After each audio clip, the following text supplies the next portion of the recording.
एक समय राजनीति में वही लोग आते थे जो निस्वार्थ भाव और पूर्ण समर्पण से समाज एवं देश की सेवा करना चाहते थे।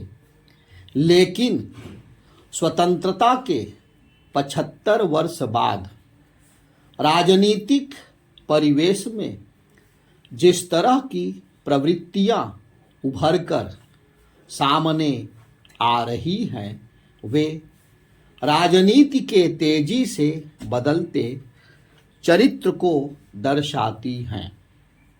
अब प्रत्येक दल किसी भी तरह सत्ता हासिल कर अधिक से अधिक समय तक उस पर काबिज रहना चाहता है।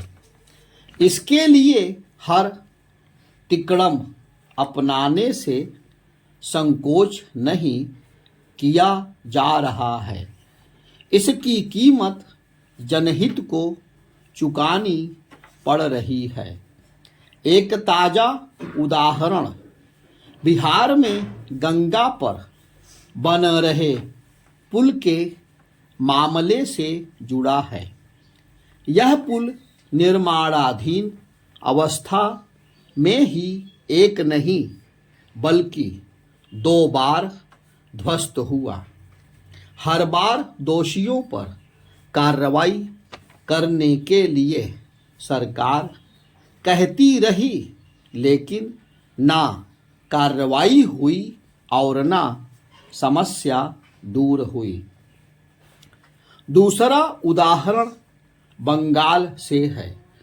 इसमें एक बड़े रसूखदार और मुख्यमंत्री के अत्यंत विश्वास पात्र चहेते मंत्री महोदय और उनकी महिला मित्र स्कूलों में अध्यापक नियुक्ति घोटाले में जेल में बंद हैं।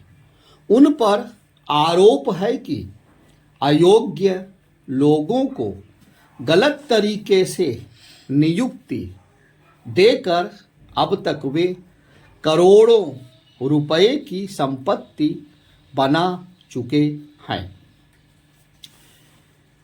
बात केवल घपले घोटालों तक ही सीमित नहीं, शिक्षा के क्षेत्र में भी सरकारें अपना वर्चस्व बढ़ाने पर आमादा हैं। विश्वविद्यालयों पर नियंत्रण के लिए राज्यपाल की जगह अब मुख्यमंत्री को कुलाधिपति यानी चांसलर बनाने की तैयारी है। पंजाब में आम आदमी पार्टी सरकार भी ऐसा करने को उतावली है। इसी बीच खबर आई है कि सामाजिक उत्थान के लिए राजस्थान सरकार धोबी, नाऊ और ब्राह्मण आदि जातियों के लिए 15 आयोग गठित कर रही है। प्रत्येक आयोग के अध्यक्ष के लिए प्रदेश सरकार में मंत्री स्तर का दर्जा और सुविधाएं मुहैया कराने की व्यवस्था होगी। समानता और समता लाने के बदले जातियों के आयोग बनाकर हर जाति को अपनी पहचान सुरक्षित करने के नाम पर झुनझुना पकड़ाया जा रहा है। ऐसे रुझानों के बीच और भी खतरनाक है चुनावी आहट के साथ ही राजनीतिक दलों द्वारा किस्म किस्म की रेवड़ियां बांटने की होड़। चुनावी मौसम में सभी दल खुलकर बड़े बड़े वादों और घोषणाओं की झड़ी लगा देते हैं।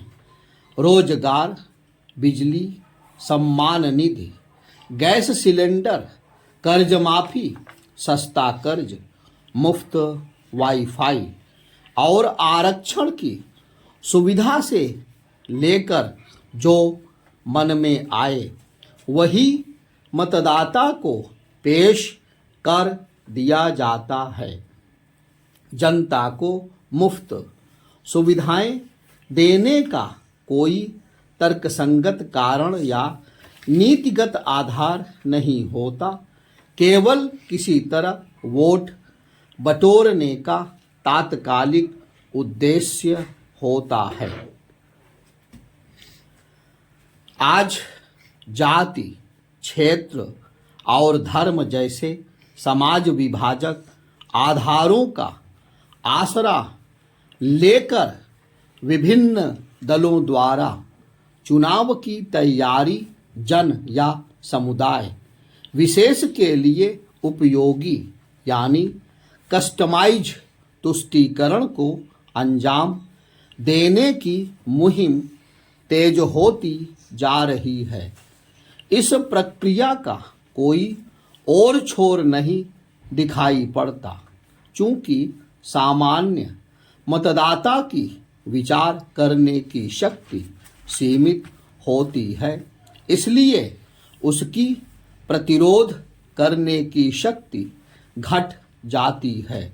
साथ ही प्रलोभनों की बौछार कुछ ऐसी होती है कि पहले से लाचार मतदाता आसानी से उनके बहकावे में आ जाता है। सुविधाएं और धन बांट बांट कर जनता से वोट बटोरना राजनीति को नया आधार दे रहा है। अब राजनीति में भागीदारी नागरिक जीवन में स्वेच्छा से अपनाया गया धर्म नहीं रहा।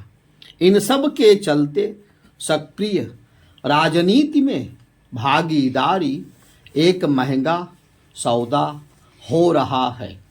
आज विधायक और सांसद के चुनाव में करोड़ों रुपए खर्च होते हैं, इसलिए प्रत्याशी भी करोड़पति चाहिए और उनमें संदिग्ध चरित्र से लेकर आपराधिक प्रवृत्ति वालों की अच्छी खासी संख्या होती है। राजनीतिक बिरादरी में धन बल और बाहुबल का सहयोग एक स्वीकृत मानक सा बन गया है, जिसके एक स्तर के नीचे किसी का प्रवेश वर्जित होता जा रहा है। राजनीतिक परिदृश्य में कथित सामाजिक उद्धार में शामिल नेताओं को भी अपना दबदबा बनाए रखने के लिए जाति को जीवित रखने में ही सही राह दिखाई पड़ती है। उसी में वे अपना भविष्य सुरक्षित महसूस करते हैं। वे राजनेता की तरह नहीं बल्कि एक जाति विशेष के नेता की तरह बर्ताव करते हैं। वे अतिरिक्त तत्परता से इस उपाय में लगे रहते हैं कि किस तरह जाति की शक्ति उनका समर्थन करती है। जाति आधारित जनगणना और विभिन्न प्रकार के आरक्षणों की मांग इसी किस्म की राजनीति के शिगुफे हैं। दूसरी ओर समान नागरिक संहिता लागू करने के प्रस्ताव को लेकर समाज की विविधता को खतरा सूंघते हुए नकारने की कोशिश भी होती है। आधुनिक युग में गणतंत्र की जरूरत है कि राष्ट्र में सबकी समान भागीदारी हो। नागरिक होने की उस न्यूनतम व्यवस्था को रेखांकित करती है जो देश की सीमा में रहने वालों को समान आधार देती है। भारतीयों के लिए समान नागरिक संहिता भेदभाव को समाप्त करने के लिए आवश्यक होगी। ऐसी समता और समानता का लक्ष्य मिल सकेगा। ऐसा करके हम देश के लिए परिहास की स्थिति उत्पन्न करते हैं। इसके विरोध का अर्थ तो यही है कि नागरिकों की कई श्रेणियां जायज होंगी। तलाक, विवाह, उत्तराधिकार तथा धन संपदा आदि मामलों को लेकर भिन्न भिन्न प्रकार के मानक अपनाना रूढ़िवादी सोच को ही दर्शाता है। आज जब पंथ निरपेक्षता, वैज्ञानिकता, समानता और सामाजिक समता का लक्ष्य स्वीकार किया जा रहा है, तो पूरे देश के लिए समान नागरिक संहिता एक स्वाभाविक आवश्यकता हो गई है। विश्व के अधिकांश प्रगतिशील देशों ने इस प्रणाली को सफलतापूर्वक अपनाया है। भारतीय संविधान भी ऐसी संहिता को अपनाने पर जोर देता है। भारत का उच्चतम न्यायालय ने भी बार बार इसकी ओर ध्यान आकृष्ट किया है। भारत के सभी नागरिक इसके हकदार हैं। स्वतंत्रता के 75 वर्षों के सामाजिक राजनीतिक अनुभव का निचोड़ जिन प्रवृत्तियों की ओर संकेत करता है, वे भी समान नागरिक संहिता को प्रासंगिक ठहराते हैं।